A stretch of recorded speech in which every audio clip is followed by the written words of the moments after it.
شما باید چقدر بدشانس باشین که توی یه دوره از مسابقات دوبار به شگفتی ساز اون رقابت‌ها بخورید. پرتغال توی یورو 2004 دقیقاً همین اتفاق واسش افتاد و امروز میخوام راجع به پرتغال توی یورو 2004 تورنمنتی که خودش میزبان اون بازی‌ها بود صحبت کنیم.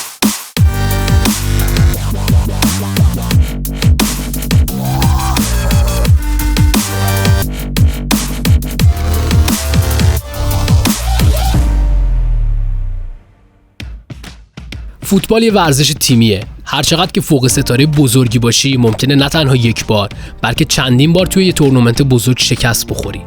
لیونل مسی درسته که قهرمان جام جهانی 2022 شد و حالا هیچ نقطه تاریکی توی کارنامه فوتبالیش دیده نمیشه، اما توی یه مقطع قهرمانی توی کوپا آمریکا براش آرزوی دست نیافتنی شده بود و کشور همسایه یعنی شیلی نمیذاشت که دست آرژانتینیا به جام کوپا آمریکا برسه. توی 2 دوره متوالی آرژانتین توی فینال کوپا آمریکا به شیلی باخت و نایب قهرمان شد که توی یکی از اونها مسی بعد از خراب کردن پنالتی فینال تصمیم به خداحافظی از تیم ملی گرفت، اما گذر زمان میتونه شرایط رو به شکل مثبتی تغییر بده.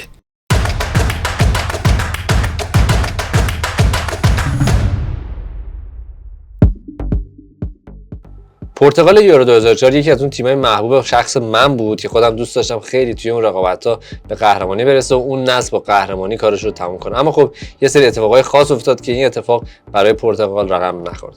حسین یورو 2004 تورنمنتی بود که پرتغال میزبانش بود و خیلی انتظار می‌رفت که قهرمان شه ولی نشد. با اینکه می‌خوایم راجع به یورو 2004 صحبت کنیم، اما از یورو 2000 باید شروع کنیم.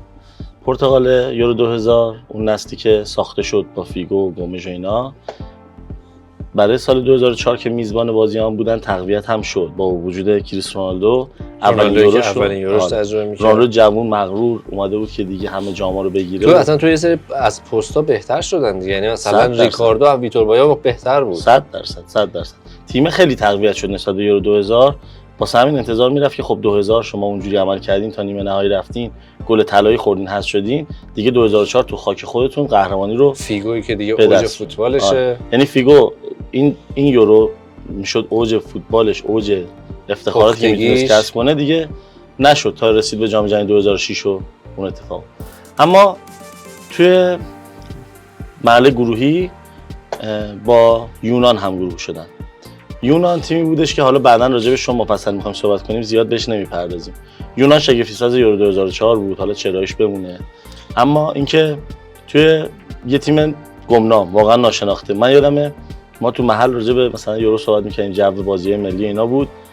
دایی یکی از بچه‌ها سنش همسن سال ما بود، یعنی اینجوری بود که خواهرزاده دایی همسن میاد فوتبال اومد گفتش که شک نکنین یونان قهرمان. حالا مثلا یه ماه مونده بود یورو شروع شد.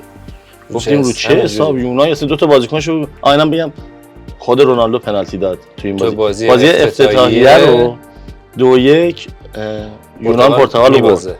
آره که پنالتی گل دومشون رو همین رونالدو میده. حالا از تصاویر غافل نشیم، اینو سریع بگم. اومد گفت خیالتون راحت قهرمانه، مربیشون که آلمانی است اوتوری هاگل قهرمان میشه. ما مسخرهش کردیم و اینا، یه 2 ماه بعد یه جوری به ما میخندید که اصلا فقط میخندید. حالا دیگه میخندید.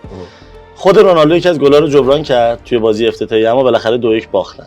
این میشه اولین گل کریستیانو رونالدو تو ادوار مختلف یورو. آره. که گل خب خوشایندی هم نبود. گذشت و حالا به روشی که میگیم یونان بعداً رسید به فینال، اما پرتغال تو مرحله بعدش انگلیس رو حذف کرد.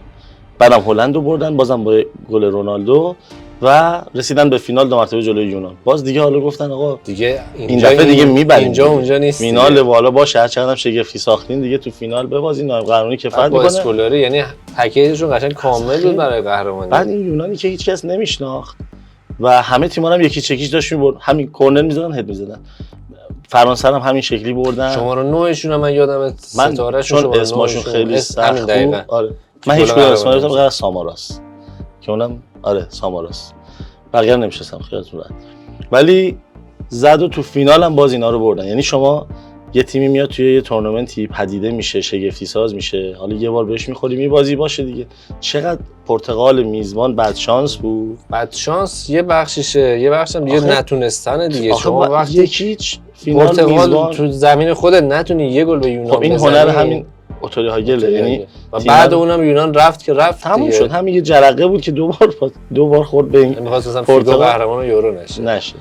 فیگو جام ملی نداره.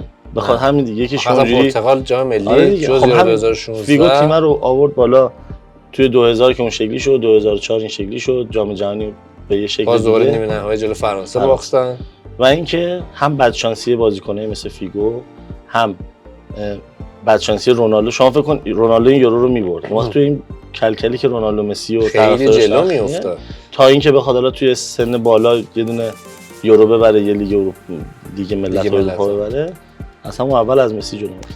ولی یه پدیده به اسم یونان جلوی این اتفاقا رو گرفت. جذابیت فوتبال هم به همینه دیگه، غیر قابل پیش بینی حتی 2 بار. دیگه با اون دایه دوست در ارتباط نیستی؟ ارتباط داریم، هنوزم میزنه تو سرمون. خب بعد راجع این یورو ازش بپرس. آره اگه مربی آخه با طرفدار فوتبال آلمان بود بنده خدا، اینم رو حساب اوتوراگل بود، ولی حتی نگو مثلا آلمان قهرمان شد. یورو 2004 اصلا آلمان نبود. یورو 2004 آلمان بود. ولی اصلا نگو دیگه آلمان قهرمان شد، گفت یونان با مربی آلمانی قهرمان شد. حالا سر آیتم یونان بیشتر ازش میگم. مرسی حسین، مرسی از شما که با ما همراه بودین، راجع به پرتغال و سرنوشتش توی یورو 2004 با هم صحبت کردین. یادتون نره که کانال ما رو توی یوتیوب سابسکرایب کنید، زنگوله رو هم بزنید که سایر ویدیوهایی که ما میسازیم رو ببینید. تا دیداری دوباره، خدا نگهدار.